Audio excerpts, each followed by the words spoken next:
Merci d'être avec nous. Les événements guerriers au Proche-Orient et l'incandescence du débat public en France. Vous êtes avec nous, Dominique de Villepin. Monsieur le Premier ministre, bonsoir. Bonsoir. Tout à l'heure, sur notre antenne, cet après-midi, Bernard-Henri Lévy affirmait qu'il se dégageait de vous, je cite, une haine d'Israël et une haine de ceux dont Israël est le nom, c'est-à-dire en effet les Juifs. Vous avez souhaité réagir sur notre antenne.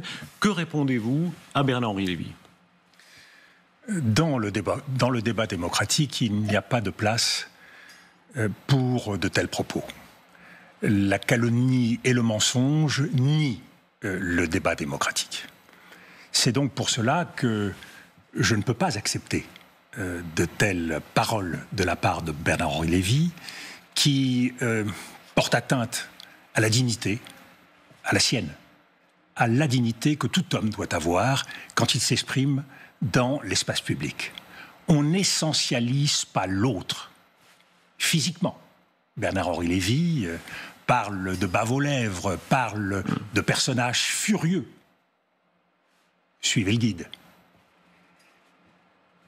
On n'essentialise pas la pensée de l'autre en la travestissant, puisque M. Bernard-Henri Lévy veut faire de moi et de quelques autres des figures de l'antisémitisme moderne, parlant de déclarations sur l'euthanasie ou l'État génocidaire.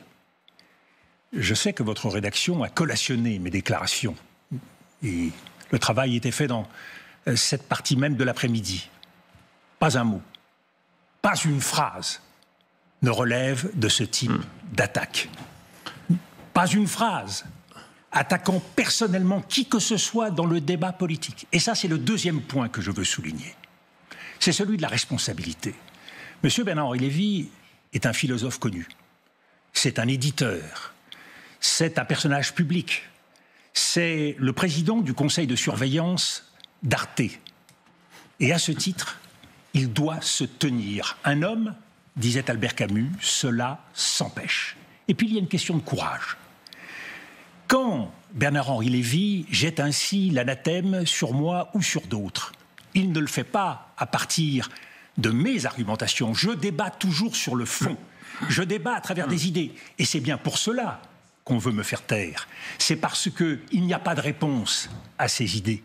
Pas de bonne réponse, vue du point de vue de Bernard-Henri Lévy. Mais alors, Monsieur le Premier ministre... Et je termine là-dessus, on voit bien que le débat n'est pas du tout sur une quelconque question juive ou une question d'Israël. Le débat, c'est quoi ? Quel est ce qui m'oppose avec Bernard-Henri Lévy ?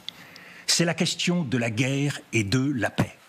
Et cela fait maintenant 25 ans, plus de 25 ans, que je dénonce des positions qui, épreuve sur la scène internationale après épreuve, Afghanistan, Irak, Libye, Sahel et j'en passe, ont conduit Bernard-Henri Lévy à s'engager au nom de la guerre. Et avec quel résultat ? Et là, je m'adresse à l'intellectuel. Regardez en arrière, monsieur Bernard-Henri Lévy. Il n'y a que du chaos, il n'y a que des morts, il n'y a que du sang. Et là, il vient réclamer sur votre plateau le droit de gagner. Mais de gagner quoi ? De gagner quelle guerre ? Pour faire quoi ? Et c'est là où je dis toujours la même chose. La force, quand on l'utilise, il faut le faire au nom d'une vision politique. Quelle est la vision politique aujourd'hui portée par le gouvernement de Benjamin Netanyahou ? Quel est l'objectif politique ? Est-ce que M. Benjamin Netanyahou accepte la formation et la création d'un État palestinien ? Par ailleurs, non seulement il faut un objectif politique, mais il faut s'appuyer sur la justice. Je n'entends jamais M. Bernard-Henri Lévy parler ni de paix, ni de justice. Monsieur le Premier ministre, or, puisque vous commencez ici... elle est aujourd'hui au cœur des enjeux du Moyen-Orient. Puisque vous poursuivez dans un débat, s'il vous plaît, moi je vous recommande... Je vais m'arrêter là. Je suis venu parce que je pense que dans le débat démocratique, et qui plus est la veille du 7 octobre, à un moment où on va commémorer un terrible massacre, et d'autres massacres, d'autres morts qui s'en suivent. Je pense qu'il y a une nécessité de dignité et de responsabilité dans le débat. Qu'on m'attaque sur le fond, je l'accepte. Mais tous les propos mensongers qui me sont prêtés, qui ont été dénoncés à travers les déclarations de BFM ou les amalgames de BFM et par l'ARCOM et par le Conseil de déontologie des journalistes. Maintenant tout le passé. Mais puisque personne ne le refait, Monsieur Rochebin, il faut bien que je le fasse.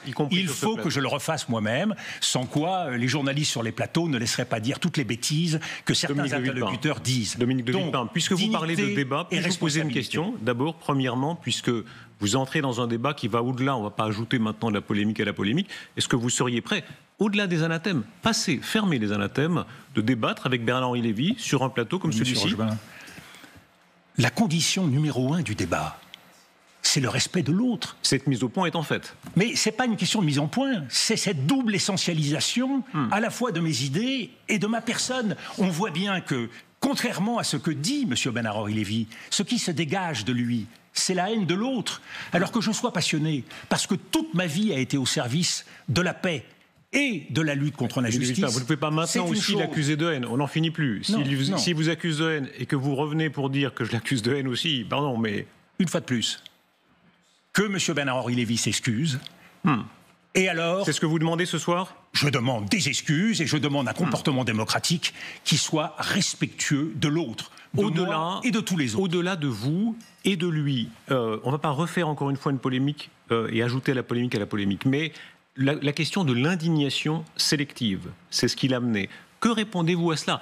Et encore au-delà, au-delà de Bernard-Henri Lévy, sur ceux qui disent, et d'ailleurs permettez d'amener un troisième point de vue, ceux qui disent, vous et Bernard-Henri Lévy et le président de la République et d'autres, chez les pro-israéliens et chez les pro-palestiniens, ont des indignations sélectives. Par exemple, la France a livré tant d'armes à l'Arabie Saoudite, on a moins entendu, vous, M. Bernard-Henri Lévy peut-être, le président de la République, sur les livraisons d'armes à l'Arabie Saoudite pendant que tant de malheureux étaient tués au Yémen.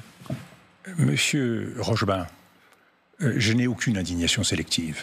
Et pour ceux qui ont voulu m'entendre, on m'a entendu sur l'Irak, on m'a entendu sur la Libye. J'ai été un des très rares personnages publics à dénoncer les excès de l'intervention en Libye, pareil au Sahel et pareil dans toutes les interventions. À parler, contrairement à ce que dit M. Bernard-Henri Lévy, du Soudan. J'ai été le Premier ministre français à se rendre au Darfour. Et je le fais partout en Afrique, en Éthiopie et ailleurs. Donc, que M. Bernard-Henri Lévy ne suive pas l'actualité et soit un peu ignorant des questions internationales, c'est une chose, mais je crois que là-dessus, on ne peut pas dire n'importe quoi. Donc, aucune indignation sélective. Il y a par contre, M. Rochebin, et là je vous renvoie la balle, il y a des questions sélectives. Ce n'est pas de ma faute. Celle-là ne l'était pas. Ce n'est pas de ma faute si on m'interroge davantage sur les plateaux, sur la situation d'Israël et de l'Ukraine, plus que sur la situation du Congo, du Soudan ou de l'Éthiopie. Et je suis toujours ravi de le faire. Regardez les conférences que je fais, qui sont souvent retranscrites et retransmises. Elles évoquent toutes ces questions. Un mot encore, Monsieur le Premier ministre, puisqu'on parle du débat public, de sa violence, de son extrême violence, et de l'espoir que cette violence diminue. J'imagine que vous le partagez aussi. C'est ce que vous venez de dire. Bien sûr. Les propos du président de la République concernant les livraisons d'armes à Israël sont-elles, selon vous, de nature à rassembler davantage les Français? On ne peut pas reprocher au président de la République d'être cohérent avec lui-même et d'être fidèle à la position historique de la France. Vous saluez ces propos? Je vous rappelle, Monsieur Rochebin, que la France s'est engagée diplomatiquement avec les États-Unis et avec Israël pour, lors de l'Assemblée générale des Nations unies, signer un cessez-le-feu. Et qu'au dernier moment, M. Netanyahou n'a pas honoré sa parole. Que la France soit un peu échaudée, qu'elle en veuille un peu aux États-Unis de faire comme si de rien n'était et de signer un chèque de 9 milliards de dollars pour qu'il y ait un peu plus de morts dans cette région. Moi, quand il y a de la cohérence dans la diplomatie française, je le salue. Je n'ai pas de deux poids, deux mesures, j'ai un même objectif, la paix pour tous, et croyez-moi, et de ce point de vue-là, il faut être vigilant.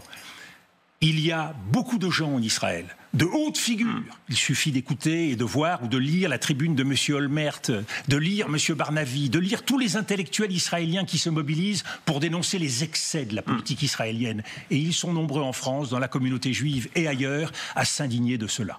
Monsieur le Premier ministre, il était convenu que vous répondiez ici, donc ça n'est pas une grande interview, mais je me permets d'insister, si... excuse, il utilisera le mot qu'il voudra, Bernard-Henri Lévy. Vous avez déjà débattu sur d'autres plateaux. Je pense d'ailleurs qu'une partie de son ressentiment s'explique peut-être par ce très bref débat. S'il veut allonger le supplice, il trouvera toujours en moi quelqu'un de prêt à débattre. Alors, invitation sur est lancée. Des bases, une fois de plus, sur des bases respectueuses, à condition, et c'est le préalable absolu, que des excuses formelles soient faites. Dominique de Villepin, nous l'entendrons et nous vous entendrons tous les deux. Je vous remercie. Vous allez de l'avant l'un et l'autre sur ce plateau. Merci beaucoup, Monsieur le Premier ministre.